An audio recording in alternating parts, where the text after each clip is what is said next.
Looking at the topology of ancient Jerusalem, you see a city built on physical elevation, designed to project permanence and security. But in the 8th century BC, that security was fracturing. During the Syro-Ephraimite crisis, an immediate combined military threat from Syria and the northern kingdom of Israel was bearing down on the kingdom of Judah. Facing this invasion, the leaders of Judah turned to geopolitical pragmatism. Their solution was to secure a defensive alliance with the reigning global superpower of the day, the brutal pagan empire of Assyria. This political maneuver exposes a severe theological problem. When a nation actively ignores divine instruction to secure a temporary military advantage, the very presence of God ceases to be a protective sanctuary and becomes a fatal trap. We find the context for this in the opening verses of Isaiah chapter 8. The prophet maps out exactly what happens when mortal strategy supersedes covenant obedience. God commands Isaiah to record a highly specific prophetic main, Maher Shalalal Hashbaz, and to give it to his newborn son. The name translates directly to swift to the spoil, speedy to the prey. Walking through the streets of Jerusalem, this child served as a living, breathing guarantee that Assyria would soon arrive to conquer and plunder Judah's northern enemies. But because the people rejected the waters of Shiloah, a metaphor for God's quiet, gentle guidance, the prophecy takes a dark turn. The Lord declares that Assyria will not stop at Judah's borders. The empire will come like a flooding river, violently overflowing its banks and washing over Judah, nearly destroying it. Yet, even as the waters rise to the neck, the text still designates the land as Immanuel's. Here lies the paradox. Immanuel means God is with us. His presence remains fixed over the land, acting as a guarantee of survival for the righteous, even while executing a violent judgment on the unfaithful. This brings us to the prophetic warning issued in verses 9 and 10 of Isaiah 8. Isaiah turns his attention directly to the hostile nations, issuing a stark challenge. Associate yourselves, O ye people, and ye shall be broken in pieces. He mocks their attempts to prepare for war, telling them to gird themselves up, knowing the result will be identical. The text uses the physical imagery of a shattered clay pot.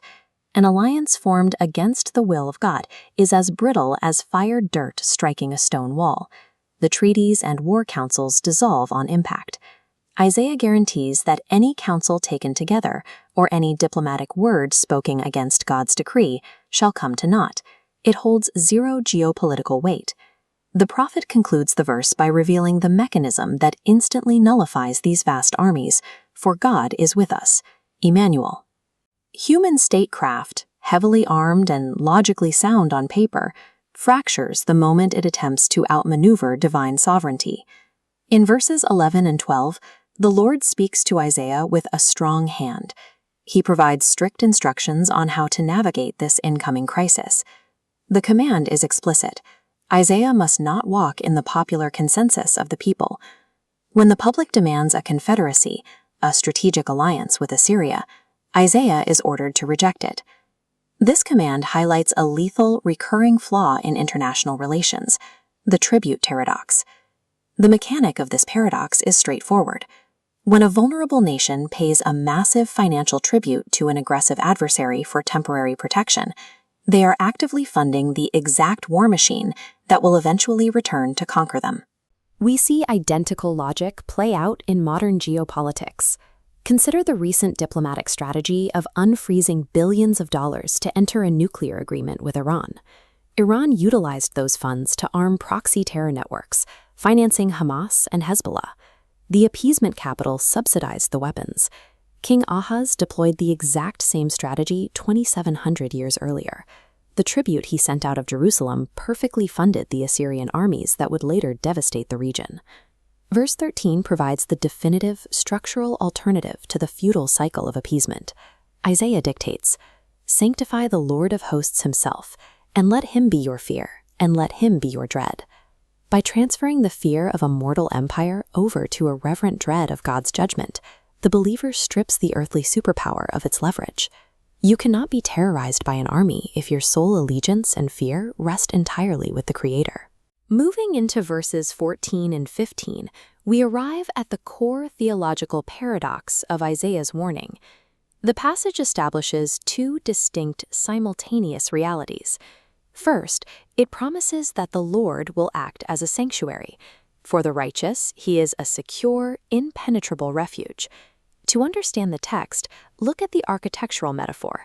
To enter a sanctuary, a person must physically step over a raised stone threshold to cross into the protected space. But the second half of the paradox reveals that for those who refuse to enter properly, that exact same structural threshold becomes a stone of stumbling and a rock of offense. This heavy stone offends the wicked of both houses of Israel, Judah and Ephraim. They trip over it because they placed their absolute trust in the pragmatism of political alliances rather than covenantal obedience. Verse 15 details the violent physics of this collision. By rushing toward their foreign allies, the pragmatic appeasers hit the stone, stumble, break, and are ultimately snared and taken captive as prey. The presence of God forces a binary outcome. It does not accommodate neutrality. To the faithful, it is an absolute refuge. To those who trust in the calculations of men, it is the trap that destroys them. This severe warning culminates in the instructions found in verse 16. Isaiah receives a final procedural command: bind up the testimony, seal the law among my disciples. This acts as a security measure. The prophetic word is bound and sealed to protect it from being tampered with by a rebellious populace. It is preserved securely among the faithful until the time of judgment arrives. In verse 17, Isaiah models the proper response to this impending crisis. While the Lord hides his face from the unfaithful house of Jacob, Isaiah assumes a posture of patient confidence, stating simply, "I will wait upon the Lord." In verse 18, we see the living, historical evidence of that patience. God has given Isaiah children who function as walking signs and wonders in Israel. Their very names outline the timeline of Judah's fate. 3 prophetic signs define Judah's fate. The first tablet, Maher Shalal Hashbaz, guarantees absolute destruction. The central tablet, Immanuel, proves God's presence remains fixed over his people. The final tablet, Shir Jashub, meaning a remnant will return, guarantees a faithful fraction will survive and be restored. The geopolitical map of Isaiah's day proved that survival is never found by paying tribute to earthly confederacies. True security only comes by crossing the threshold of God's sanctuary, fearing him alone, and trusting the sealed testimony of his word.